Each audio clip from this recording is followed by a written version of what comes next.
सबको प्रभु यीशु मसीह के नाम में जय मसीह की। दोस्तों, एक बार फिर से स्वागत है हमारी एक और नए वीडियो में। मेरे प्रियो, आज हम बात करेंगे मन के दिन होने के विषय में। ज्यादातर मसीह लोग इस शिक्षा को सुनना पसंद नहीं करते हैं क्योंकि वो घमंडी होते हैं और अभिमानी होते हैं और मन के दिन होना नहीं चाहते हैं, इसलिए वो इस शिक्षा से नफरत करते हैं। पर क्या आपको पता है, जब तक हम मन के दिन नहीं होंगे तब तक हम स्वर्ग का राज्य में प्रवेश नहीं कर पाएंगे। मेरे प्रियो, आज हमें यह जानने की जरूरत है कि मन का दिन होना क्या होता है। तो आइए अब हम इस वीडियो को स्टार्ट करते हैं।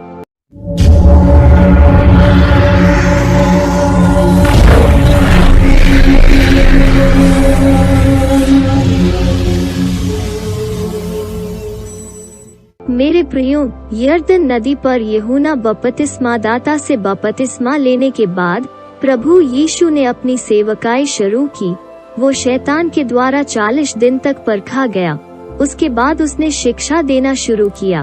प्रभु यीशु ने अपनी शिक्षा में पहली बात जो कही वो यह थी, जो लिखा है मत्ती के 5:3 में, कि धन्य है वे जो मन के दीन है, क्योंकि स्वर्ग का राज्य उनका है। मेरे प्रियो, पौलुस कहता है कि दीन होने का मतलब होता है शून्य हो जाना। पौलुस मसीह की दीनता को इस प्रकार व्यक्त करता है, जो लिखा है फिलिपियों 2:5-8 में, जैसा मसीह यीशु का स्वभाव था वैसा ही तुम्हारा भी स्वभाव हो, जिसने परमेश्वर के स्वरूप में होकर भी परमेश्वर के तुल्य होने को अपने वश में रखने की वस्तु न समझा, वरन अपने आप को ऐसा शून्य कर दिया और दास का स्वरूप धारण किया और मनुष्य की समानता में हो गया और मनुष्य के रूप में प्रकट होकर अपने आप को दीन किया और यहाँ तक आज्ञाकारी रहा कि मृत्यु, हाँ, क्रूस की मृत्यु भी सह ली।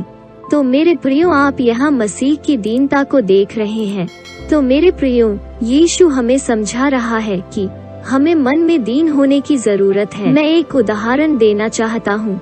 यदि आपको रास्ते पर कोई भिखारी मिलता है और आप उसको कहते हो, ओ भिखारी आगे जाओ, मेरे पास छूटा पैसा नहीं है, और आप देखोगे कि वो भिखारी चुपचाप आगे चला जाएगा। वो आपसे झगड़ा नहीं करेगा कि आपने उसको भिखारी क्यों कहा, क्योंकि वो अपने आप में जानता है कि वो एक भिखारी है। पर यदि कोई हमें भिखारी कहे या हमें गाली दे या कोई हमें इज्जत ना दे तो हमें बुरा लगता है। क्यों? क्योंकि हम अपने आप को कुछ समझते हैं। हमें ऐसा लगता है कि हमसे बेहतर कोई है ही नहीं। मेरे भाइयों और बहनों, यही वो घमंड है जिसने पता नहीं कि कितने संबंध खराब कर दिए हैं। मेरे प्रियो, यदि कोई ज्यादा खूबसूरत हो तो उसे अपनी खूबसूरती पर घमंड है। यदि कोई धनवान है तो उसे अपने पैसों पर घमंड है।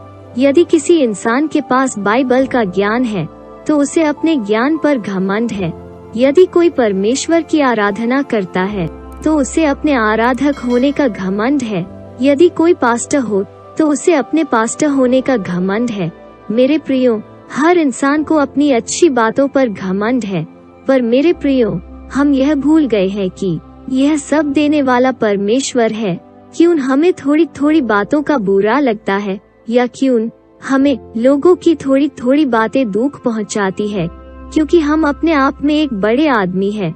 मेरे प्रियो, बहुत साल पहले जब मैंने अपने घमंड को पहचाना, तब मैंने परमेश्वर से प्रार्थना करते हुए यह कहा कि हे प्रभु, मुझे यहाँ से आजाद कर। और उसके बाद परमेश्वर ने अपना काम शुरू किया और परमेश्वर ने मुझसे कहा, यदि तू चाहता है कि मैं तेरे अंदर से घमंड को निकालूं, तो तुझे एक काम करना होगा, और वो काम यह है कि जब भी लोग तुझे बुरा भला कहे, उस समय तू उनको कोई जवाब नहीं देगा। मेरे भाइयों और बहनों, परमेश्वर बहुत बार हमारे जीवन में कुछ ऐसे लोगों को आने देता है जो हमसे बुरा चले और हम उनको जवाब ना दे। इसी से हम दीन बनते हैं और हमारे घमंड पर हथौड़ा चलता है और हम परमेश्वर की सेवा में उपयोग किए जाते हैं। पत्रस अपनी पत्री में कहता है, परमेश्वर अभिमानियों का विरोध करता है परंतु दीनों पर अनुग्रह करता है। मेरे प्रियो, आज आप अपने आप से पूछे कि जो लोग आपसे बुरा चलते हैं तो आप उनके साथ कैसा चलते हैं। मैं आशा करती हूँ कि आप इस वीडियो के द्वारा बहुत कुछ सीखे होंगे। यदि आपने सचमुच इस वीडियो के द्वारा कुछ सीखे हैं तो प्लीज कमेंट करें, ताकि आपके कमेंट को पढ़कर और लोग भी आशीषित हो सके। और यदि आप हमारे चैनल पर नए हैं तो प्लीज हमारे चैनल को सब्सक्राइब जरूर करें, और आप इस वीडियो को अपने व्हाट्सएप और फेसबुक ग्रुप में शेयर जरूर करें। परमेश्वर आपको आशीष दे। मिलते हैं फिर एक नए वीडियो में, तब तक के लिए जय मसीह की।